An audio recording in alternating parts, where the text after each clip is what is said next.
بسم اللہ الرحمن الرحیم۔ السلام علیکم۔ فاتح مکہ کے بعد جب حضرت محمد صلی اللہ علیہ وآلہ وسلم خانہ کعبہ میں تشریف لائے تو حضرت محمد صلی اللہ علیہ وآلہ وسلم نے دیکھا کہ خانہ کعبہ میں حضرت ابراہیم علیہ السلام کی تصویر کے ساتھ بے شمار تصویریں لگی ہوئی تھی، تو حضرت محمد صلی اللہ علیہ وآلہ وسلم نے فرمایا کہ خانہ کعبہ میں جتنی بھی تصویریں لگی ہوئی ہے سب تصویروں کو اتار دیا جائے۔ حضرت محمد صلی اللہ علیہ وآلہ وسلم کے حکم پر سب تصویریں اتار دی گئی۔ اس کے بعد حضرت محمد صلی اللہ علیہ وآلہ وسلم نے مولا علی شیر خدا مولا علی رضی اللہ تعالیٰ عنہ کے ساتھ مل کر خانہ کعبہ میں جتنے بھی بت تھے سب کو توڑ دیا۔ بت توڑتے ہوئے آپ صلی اللہ علیہ وآلہ وسلم کی زبان پر یہ صدا جاری و ساری تھے، حق آیا اور باطل مٹ گیا، بے شک باطل نے مٹ جانا تھا۔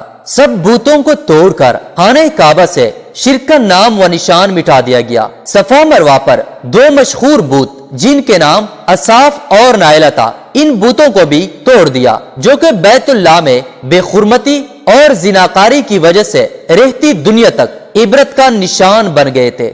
جب اللہ تعالیٰ کی طرف سے حضرت ابراہیم علیہ السلام کو حکم ملا کہ اپنی بیوی اور بیٹے حضرت اسماعیل علیہ السلام کو لے کر مکہ تشریف لے جاؤ، حضرت ابراہیم علیہ السلام اللہ تعالیٰ کے حکم کے مطابق اپنی بیوی بچے کو لے کر خانہ کعبہ میں آئے تو یہاں ہر طرف ویرانہ و سنسان ریتلا علاقہ تھا۔ کھانے پینے کے لیے کوئی چیز دور دور تک موجود نہ تھی۔ حضرت ابراہیم علیہ السلام نے اللہ کے حکم کے مطابق بیوی بچے کو یہاں چھوڑا اور واپس چلے گئے۔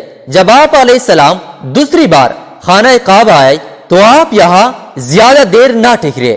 جب آپ اللہ کے حکم کے مطابق تیسری بار خانہ کعبہ آئے تو اپنے بیٹے اسماعیل کے ساتھ مل کر بیت اللہ کی تعمیر کی۔ خانہ کعبہ ایک پاک اور مقدس جگہ ہے جس کی طرف منہ کر کے تمام مسلمان نماز ادا کرتے ہیں۔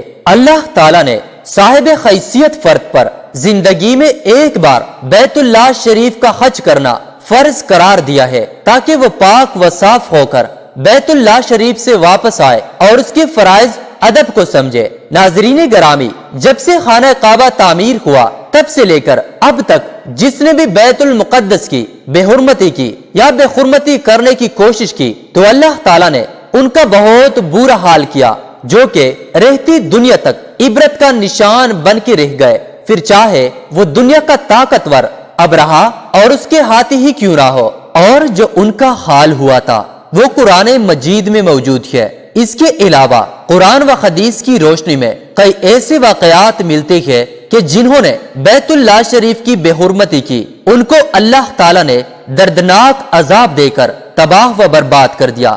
اس کی ایک مثال اصاف اور نائلہ کے بتوں کی ہے۔ ان کا قصہ امام ابن کثیر نے جلد نمبر 1 صفحہ 335، امام الوسی نے تفسیر روح المعانی میں اس طرح روایت کیا ہے۔ حضرت عبداللہ بن عباس رضی اللہ تعالیٰ عنہ سے مروی ہے کہ صفا پہاڑی پر ایک بت مت کی شکل میں تھا جسے اصاف کہا جاتا تھا، اور مروا پر ایک عورت کی شکل میں تھا جسے نائلہ کہا جاتا تھا۔ یہ کہا جاتا ہے کہ ان دونوں نے داخل کعبہ زنا کیا تھا، جس کی وجہ سے اللہ تعالیٰ نے ان کو پتھر بنا دیا، پھر انہیں صفا مروہ پہاڑی پر بطور عبرت کر کے رکھ دیا گیا۔ پھر جب زمانے نے طول پکڑا تو ان دونوں کی عبادت کی جانے لگی۔ اہل جاہلیت جب صفا مروہ کے درمیان سعی کرتے تو ان دونوں کو چھوتے، پھر جب اسلام کی آمد ہوئی اور بتوں کو پاش پاش کر دیا گیا تو مسلمانوں نے صفا مروہ کے درمیان سعی کو ان دونوں بتوں کی وجہ سے ناپسند کیا۔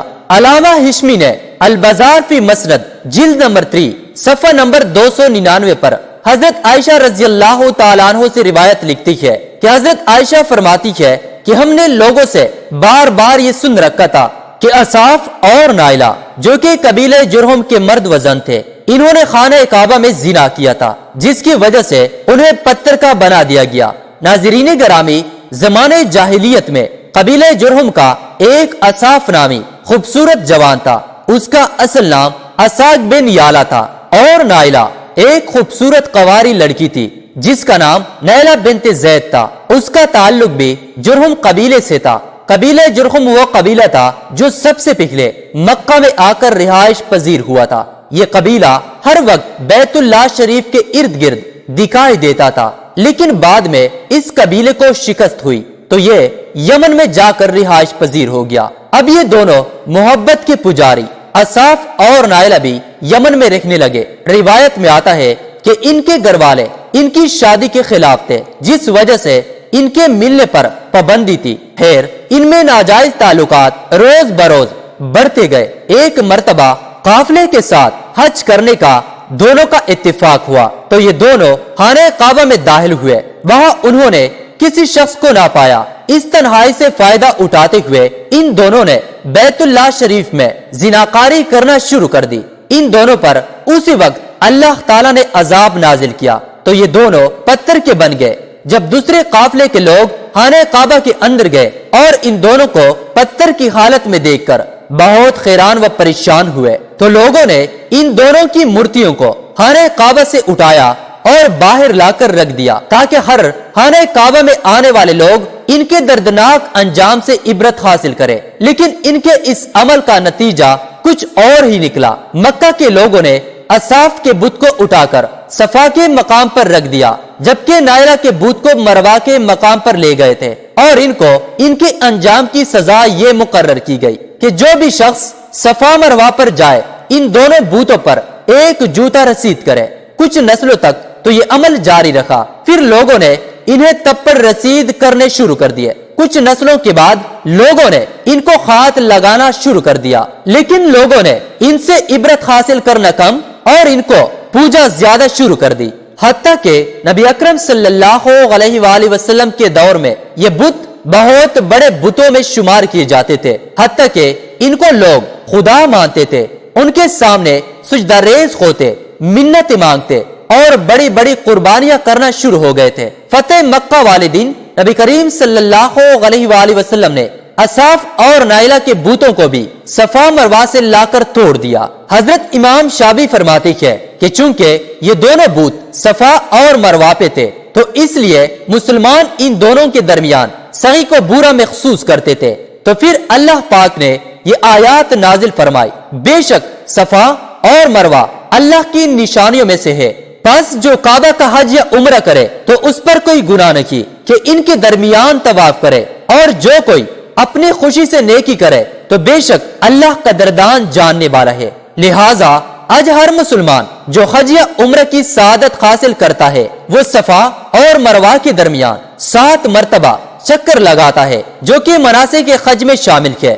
اللہ سے دعا ہے کہ وہ ہمیں اپنے پیارے شہر مکہ میں جلد از جلد بلا لے، اور جو ایک دفعہ جا چکے انہیں بار بار حاضری نصیب ہو۔ اے اللہ پاک ہم سب کو نیکی کی راہ پر چلنے کی توفیق عطا فرمائے، آمین ثم آمین۔